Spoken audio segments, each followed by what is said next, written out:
Welcome into another edition of the BlueWhite Tailgate Pawcast. It is the first week of February. Frank Bodani, Mike Gross, Andrew Calista here. And folks, Frank Bodani is not in an igloo, even though it has been cold. Frank, we love it. This is dedication to the craft, my man. You and Mike up in State College. Where are you joining us from right now in deepest, darkest Pennsylvania?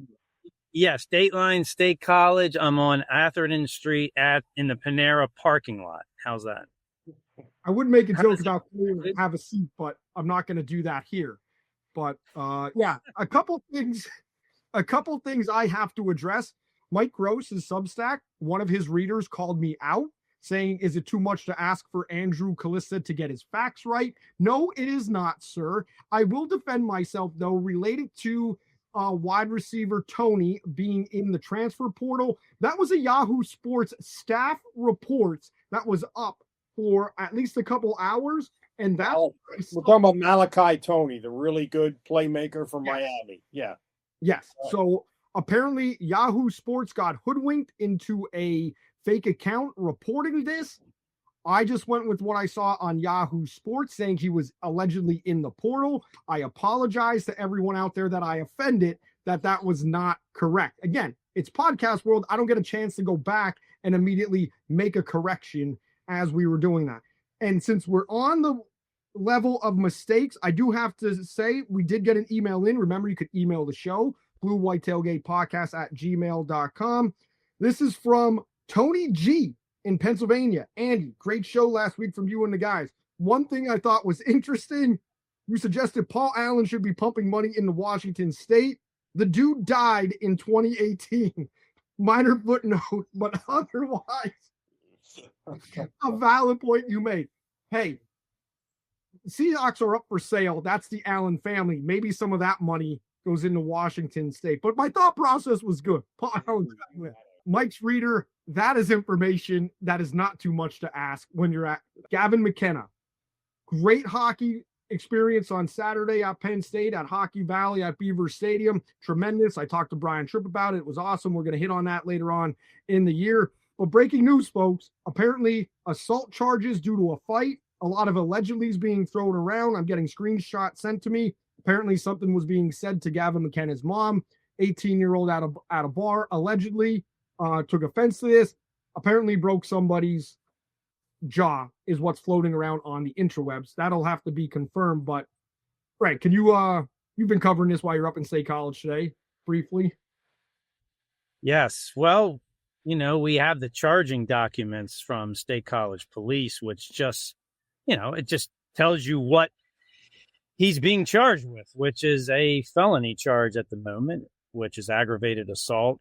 And we know that it's apparently or reportedly from a fight. I mean, that's all that's really, you know, factual in a sense at the moment, because there's no probable affidavit of cause out, or no details from police.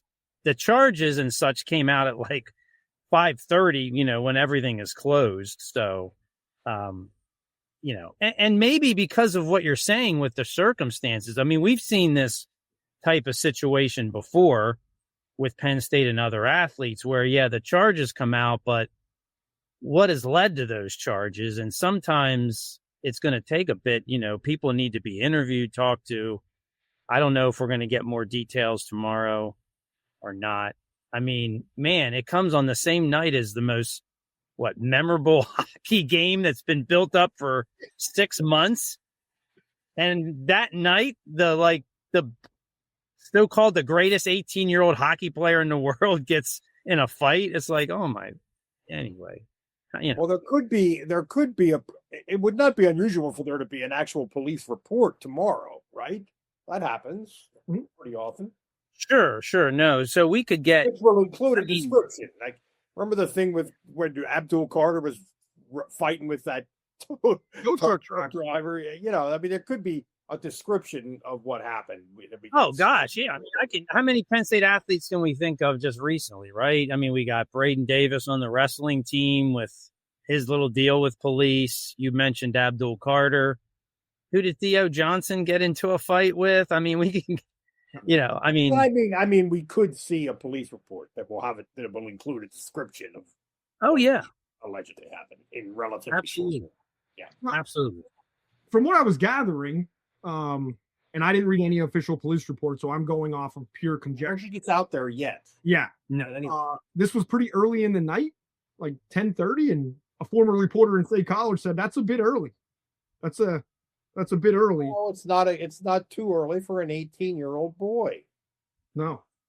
Well, the game was over by 4:30, so I mean, that's you know what to say about time there, and if you're right, if he's out with his parents, I mean, they're probably not going to be 2 a.m. deal, right? Yes, you would think. One would think, especially, yeah. Well, the some of Matt Campbell's staff were seen cavorting at that hockey game, too, and yeah. Yes, but I didn't look closely at the video until another Penn State reporter today pointed out that they were not wearing gloves in the video. So was it like we just came out of the press box or a suite or something and just did this maybe they weren't hanging out there real long, right? No gloves. It was like 10 degrees. Could have been for show and the social medias. Yeah, right. That's what I'm saying.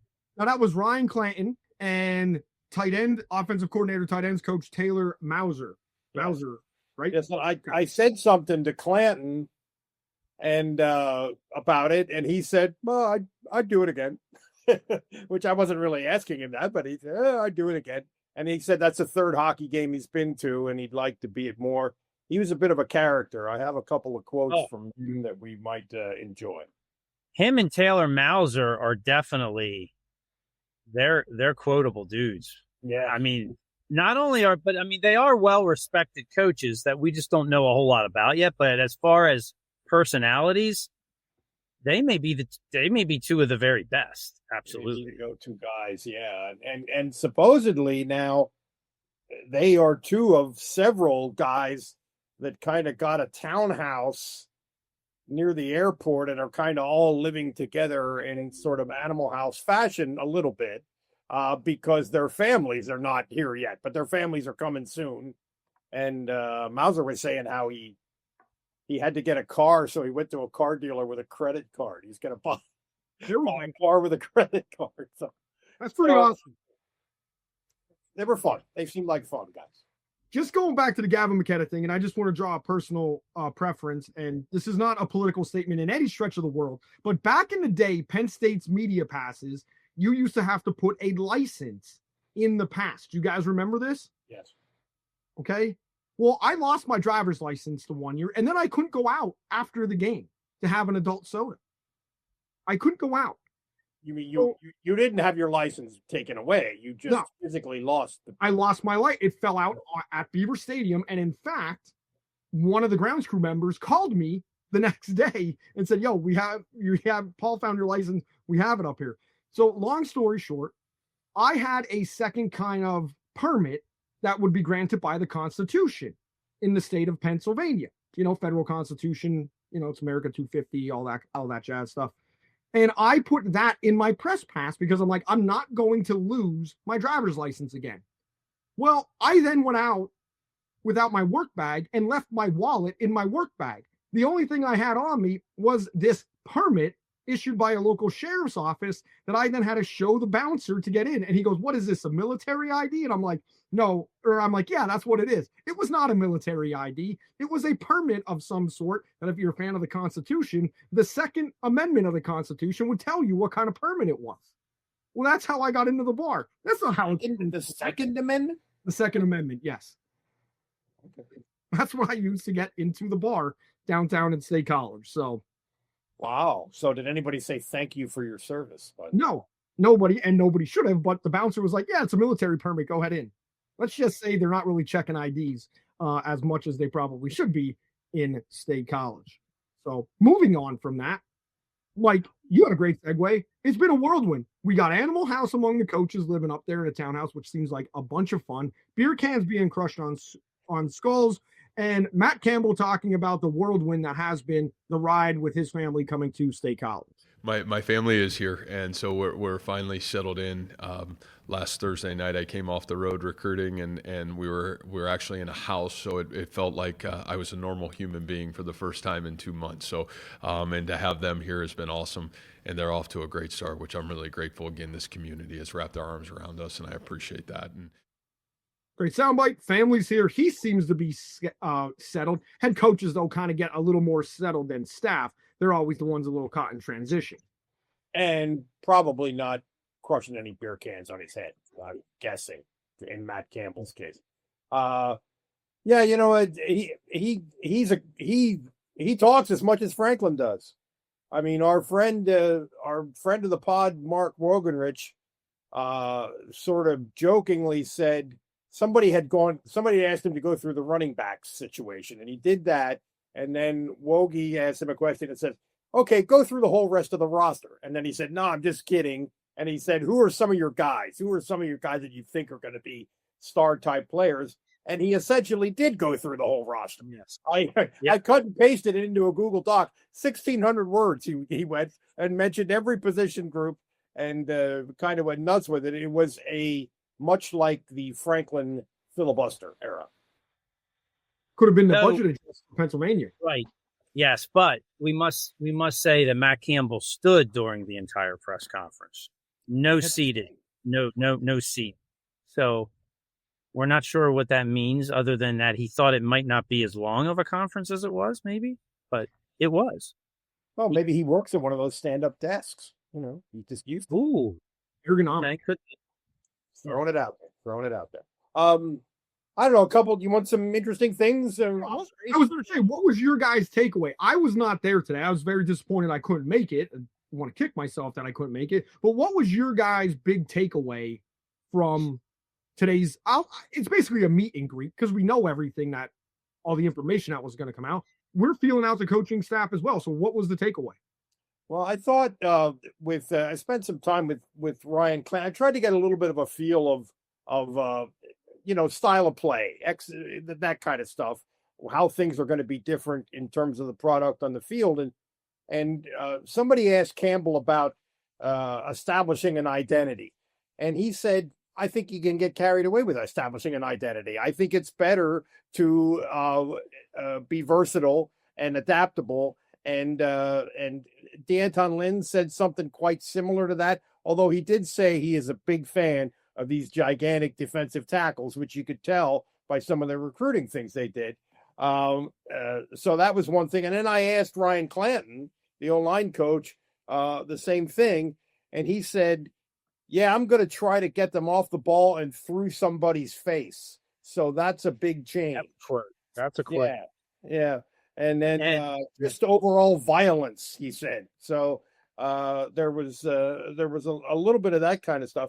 Terry Smith said a couple interesting things. He said, although he has the same title, the associate head coach piece, it's a bigger role now, and it sounds like he's getting listened to more. He's getting asked more and listened to more. James would ask me some certain things, but it's different under Matt. Everybody in the building knows I'm the associate head coach. Under James, that wasn't clear. Isn't that interesting? A lot of peeling of the onion has gone on since week 6 of Penn State's last football season, that it wasn't all sunshine and potpourris that was always projected. Although there was some potpourri, I'm sure. A lot of potpourri. Let me add on to what Mike's saying is that also, there was a comment or two acknowledging the struggles with the wide receiver room, how we have to make this better and different. And then with Ryan Clanton, not only did he say that he wants his guys basically to run through somebody's face or whatever, but he acknowledged that that this wasn't happening before, meaning that aggressiveness and meanness and moving people on the line. And I think Penn State fans can relate to that, because what's one of the biggest, complaints is all these highly rated offensive linemen, were they moving much of anybody at times last year, right? what was going on? And here you have the new line coach saying, yeah, like we see that wasn't going on. And we're not saying they're not good players, but we see that what was supposed to happen wasn't, and we're going to change this. Like, to me, he was making a point that 100%. I agree. Yep. That it's not just his style. I was there too, and he said that. Yeah. Yeah. I mean, not just that this is his style, that this is a style that needs a change at Penn State and will. So I think some of that, like you're saying, I think some of it's telling, like, we know what went on maybe from afar that was not right, and we understand it, and we're here to fix it.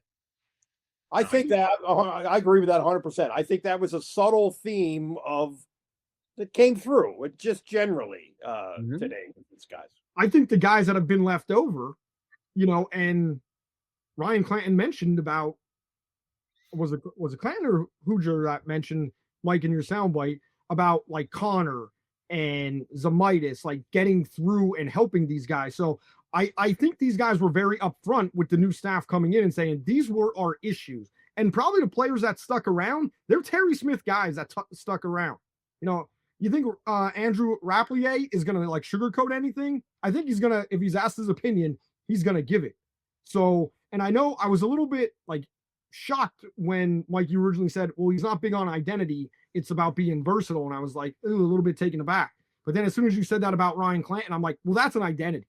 Running through somebody's face, that's an identity. O-line's a little different. Yeah. O-line is kind of its own island in a way. And there's a lot that goes into that. Yeah, but I get what you're saying. I get what he's saying in a way. I mean, I've heard Bruce Arians talk about this, who's the legend himself, is going to have open heart surgery on Friday in Philly. Oh, my goodness. But yes, but he's talked about, like, his experience is you got to be able to adjust and adapt and be ready to change and be able to run. You can't be melded into one thing. You can't, that's not successful. You have to be adaptable. And I think maybe that's more what he was getting at rather than this wishy-washy, we're not sure what we're going to do. I don't think that's Matt Campbell per se. I just think he's big on, well, as an example. So people are saying Taylor Mauser is a very aggressive offensive coordinator. What does that mean? Well, we heard at one point here that in 4, 5, 6 games last year for Iowa State, first play of the game goes deep. I mean, so he's trying to make a point. Now, Andy Kotelnicki was a lot of interesting exotic looks, but was Penn State really aggressive offensively? I don't think I'd say that, right? So I think you're looking at somebody, who has a different philosophy right off the bat offensively. I think we might see a true aggressive offensive play caller now.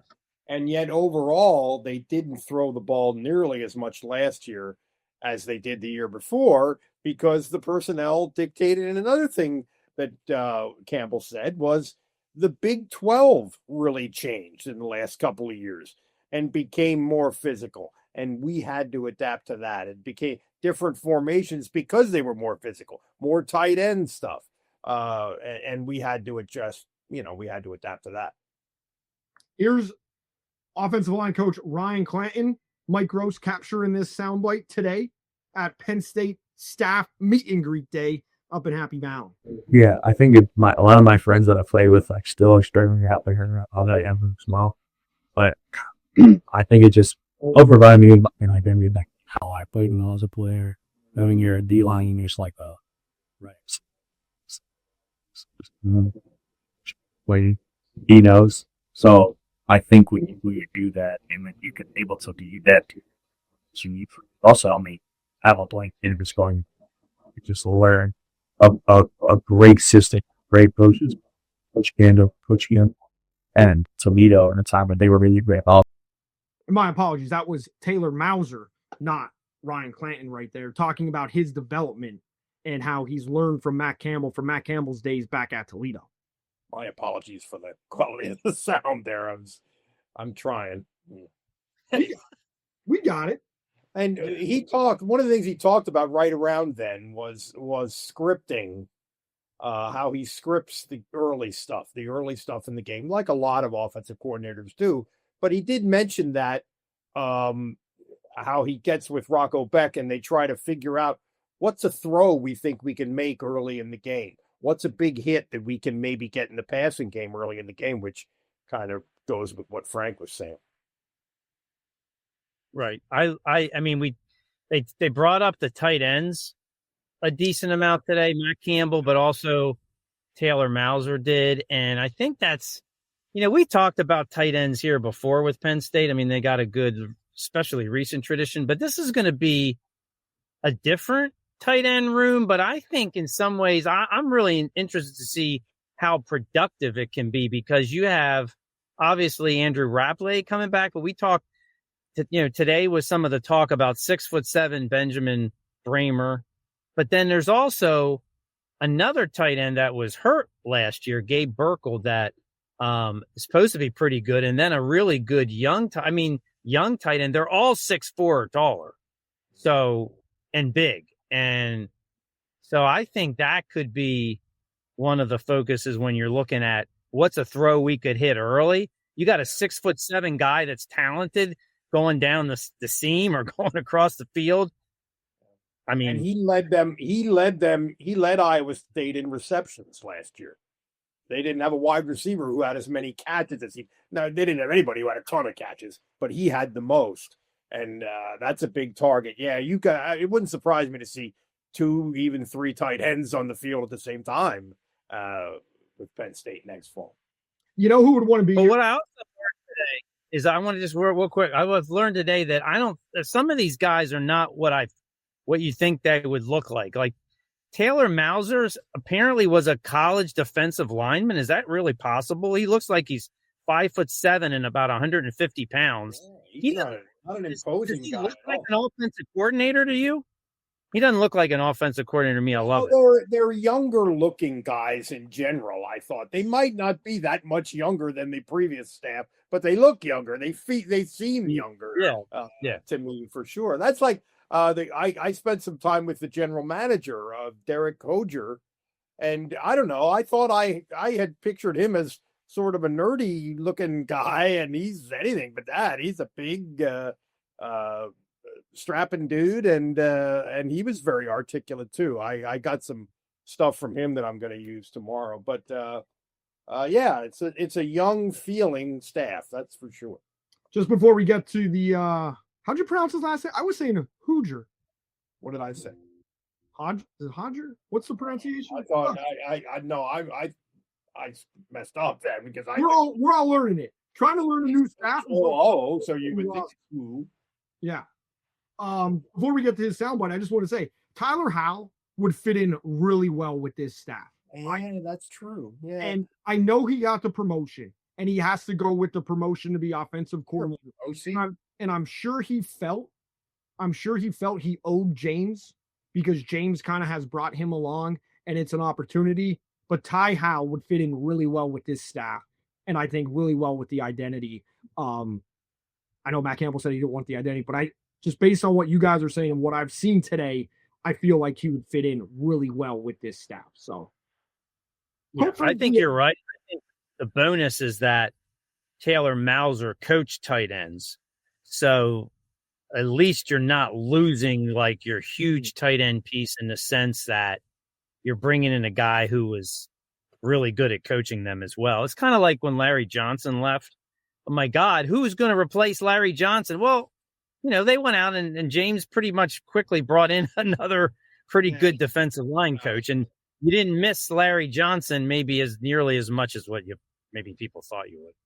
Yeah, and I'm not saying Penn State's going to miss Ty Howell. I just think he would want to be here. I think Ty Howell wants to be at Penn State. I think he couldn't pass up an opportunity. And he probably had some people. I mean, it's a career move. Career move. And I think people were in his ear on both sides of the issue, and that's why Ty Howell's not here. Felt loyalty to James, and that's why he's gone. Just saying. Here is Hooger, the GM. Certainly there's big picture changes that you have to learn to adapt to. There's little small intricacies of how do you get a visit set up, who do you have to call, like all those small details are very interesting as well to work through. but it is bigger and it's different. But at the end of the day, I think as long as we continue to remember kind of the identity of who we are and how we've always built a football program, that core nucleus doesn't change. And what we're looking for in the character and the integrity and the scheme fit and the type of football player we want to bring in, that doesn't necessarily change. The process may look a little bit different, and that's what I think did give us a little bit of a opportunity to adjust quicker. Is college football has been changing year over year, really over the last 5 years. I mean, it pretty much nails it. I thought so. Yeah, the question there was, everybody says Penn State is just bigger than Iowa State, and more resources, more fans, more media, everything. So, or have you found it to be that way? That was the question that I asked him. And one interesting thing that we talked about with him was, they're bringing in this assistant GM from the University of Cincinnati, a guy who has NFL experience, NFL front office experience. And it sounded to me, as Hooger described it, it sounded to me like he's going to be more of a player evaluation guy, and the assistant is going to be more the pro-style GM who's doing contracts and money and that kind of stuff. Defensively, Frank, did you have a chance to get to any of the defensive coaches besides Lynn talking about the defensive tackles? Just because, I mean, there's a lot of question marks on the defensive side of the ball. I mean, LeVar Arrington, son taking a position change, going to defensive end, edge out of the linebacker spot. Did any of the coaches give anything that you thought was particular on the defensive side of the ball? We did talk to Danton Lynn. I mean, I talked to him a little bit too about maybe his experience at Penn State as a player, helping him as a coach. And I think it was interesting when I asked him one of his favorite memories, from being a player. He went back to, I guess, when he was a redshirt freshman in 2008, when they beat Michigan State to win, to, clinch their Rose Bowl spot. I wouldn't have thought he would have went back to the moment from that early in his career. But I thought that the new defensive line coach is a good one. And he was talking about, he could talk about working with Danton Lynn, but also about Penn State is bringing in some massive defensive tackles. And that is a change in some ways to maybe the type of lineman they've had before. I mean, we're talking, I think all the new guys are, well over 6 foot and 320 pounds plus. And so a little different of a philosophy. And I think, to me, that was one of the big things that stands out with this defense. I have questions about their edge rushers. I think that's why we're getting LeVar Arrington Jr. moving there, right, with his skill set. But defensive tackle, I think, is going to be an interesting gain for them because of that size and experience factor. Because those guys are not just big that they're bringing in. I mean, 3 of them have significant experience before playing at Penn State. Yeah, that's the one thing that I asked him about. And he said, yeah, that's definitely a priority for me. I want big dudes in the middle that can gobble up blockers and keep the linebackers clean so they can run around and make plays. That's a thing that he really likes to feature, and he's hoping to have 3 or 4 of those guys that he can run in and out. Interesting stuff all around. I think it was a pretty great day. Overall, just theme of, authenticity was one of the themes of Terry Smith. We asked a question, we got an answer. What, compared to James, who would like filibuster? I know you said Matt Campbell's a talker. Just what's the overall theme with these guys on talking to them about? We've heard Christian Hackenberg say Penn State needs a football coach. We had Justin King say Matt Campbell's a football coach. Overall, top to bottom staff, what's your thought on football coaches and legitimate soundbite and legitimate thoughts being portrayed out here in public versus just BS that is so often fed to us? Well, that's interesting, because one of the things football coaches always tell you, we it's not just about talent. We want the right kind of guy. We want a guy who could be part of our family. We want a guy who shares our culture. Well, they really, really emphasize that. All of them did. Campbell does, and all the assistants said, the O-line coach and the GM, I think both said to me, I mean, he'll definitely take a less talented guy if he's choosing between two. He'll definitely take a less talented guy if he's a better fit. If he's a better fit in terms of the personality and understanding the mission and all that kind of stuff. So that was even though you sort of assume that's going to be a theme, it was a really heavy theme. Yeah, I think it's kind of a little bit of a back to basics, fundamentals type of message approach. This honoring the past. You have more guys on the staff now with Penn State connections when you keep the guys they have, plus adding Danton Lynn.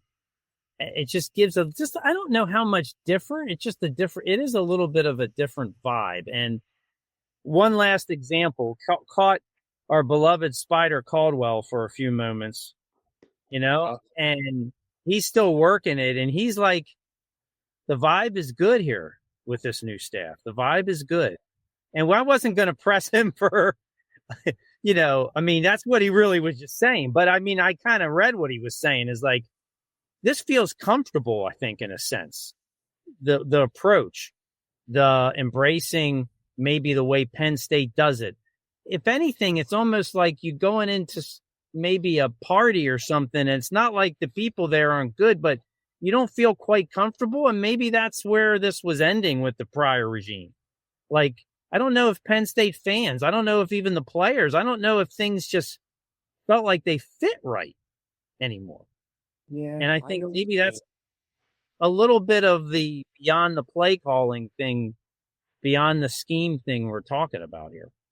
It kind of started that way too with the staff, because I know for a fact, and it was somebody very connected inside said there were pictures made, and it was previous coaching staff pictures of players and just of players and of the current staff, and they were redecorating, and it was told us versus them. And it was like, this goes over to Letterman's, this will come in our building. There should be no us versus them when you're talking Letterman versus actual players. And that was a schism that was at Penn State, and that had nothing to do with facility, pass, anything. That's straight pictures of players going on the wall. That was a problem, and it's good to hear that. Frank, last question is going to you. How much fun did you have watching Penn State Nebraska wrestling? Because at the half, or intermission, it was 10-9.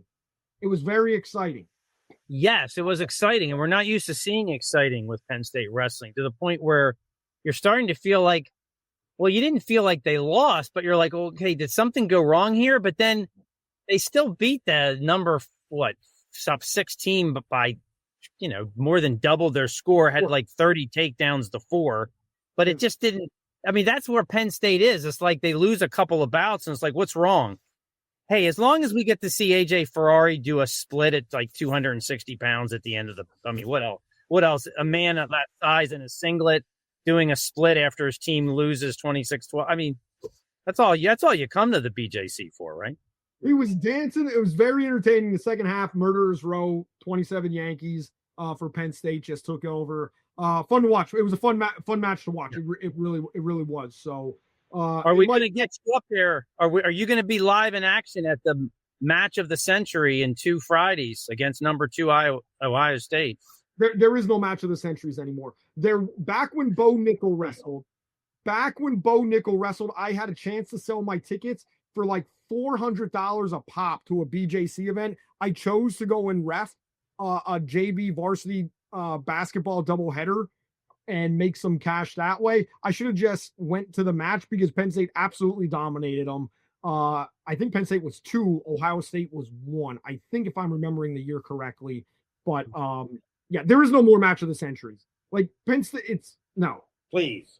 No. Just no. Got it. It's over. No. Penn State basketball off the schneid. And Penn State basketball won a game. The closing soundbite goes to closing email. And remember, email the show, BlueWhite Tailgate Pawcast at gmail.com. Goes to a repeat emailer, Tim in Schuylkill County. I'm paraphrasing. Andrew, stop complaining on the podcast about the schedule. Make your tea time at Whistling straight. Nobody cares. Then just go and watch the game whenever it's on the calendar. Okay, Tim. I guess I'll have to. I'll say I'll take you up on that deal. I guess I'll have to just take the advice and not complain about the schedule being released anymore. So there it is. Frank, anything? Mike, anything? Peace out, Jay. Gotcha. Round of applause to Frank and Annie from deepest, darkest Pennsylvania, somewhere in a parking lot up in State College. We'll stay on the stories in the weeks and days ahead. Thanks for joining in, watching this edition of the Blue White Tailgate Podcast.